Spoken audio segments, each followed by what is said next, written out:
أعوذ بالله من الشيطان الرجيم. بسم الله الرحمن الرحيم.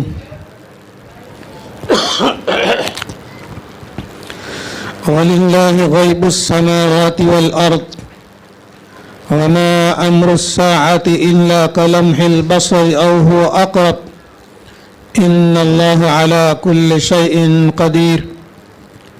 والله أخرجكم من بطون أمهاتكم لا تعلمون شيئا وجعل لكم السمع والأبصار والأفئدة لعلكم تشكرون. ألم يروا إلى الطير مسخرات في جو السماء ما يمسكهن إلا الله إن في ذلك لآيات لقوم يؤمنون. والله جعل لكم من بيوتكم سكنا وجعل لكم من جلود الأنعام بيوتا تستخفونها يوم ظعنكم ويوم إقامتكم ومن أصوافها وأوبارها وأشعارها أثاثا ومتاعا إلى حين. والله جعل لكم مما خلق ظلالا وجعل لكم من الجبال أكنانا وجعل لكم سرابيل تقيكم الحر وسرابيل تقيكم بأسكم كذلك يتم نعمته عليكم لعلكم تسلمون. فإن تولوا فإنما عليك البلاغ المبين. يعرفون نعمة الله ثم ينكرونها وأكثرهم الكافرون. صدق اللہ العظیم.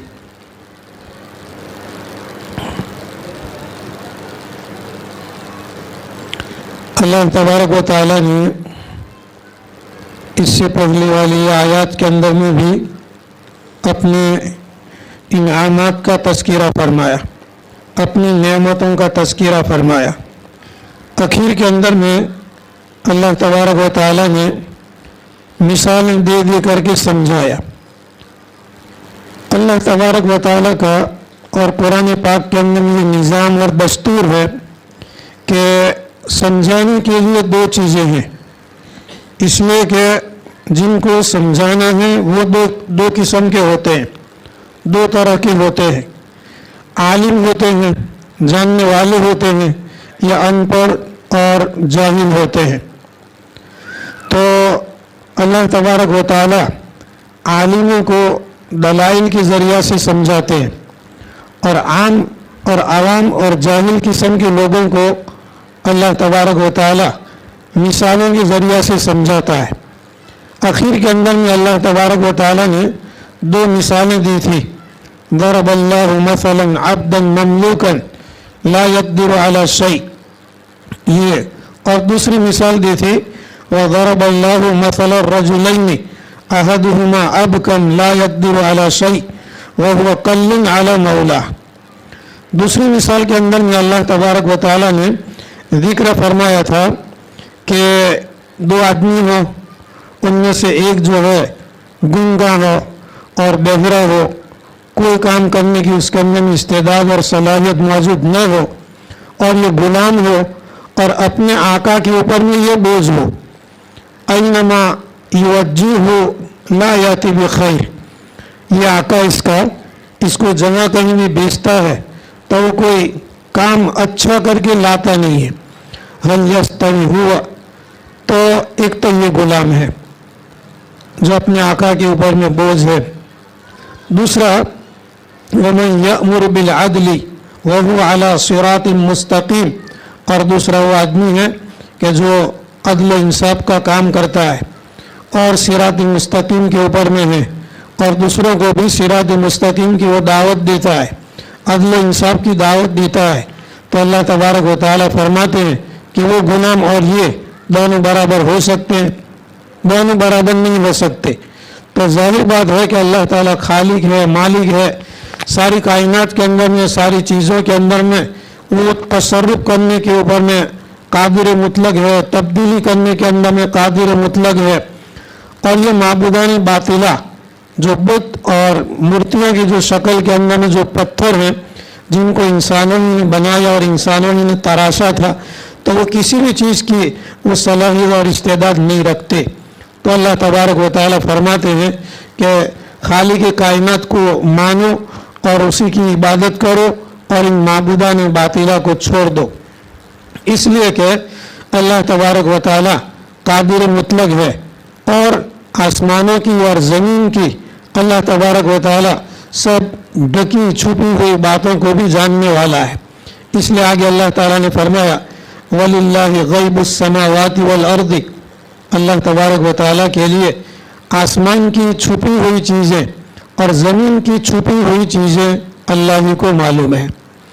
اس پر علماء کرام نے لکھا ہے کہ قرآن کی آیت کے اندر میں وَلِلَّهِ غَيْبُ السَّمَاوَاتِ وَالْأَرْضِ، للہ کو اللہ تعالیٰ نے پہلے ذکر کیا اور غیب السماوات والارض کو بعد میں ذکر کیا.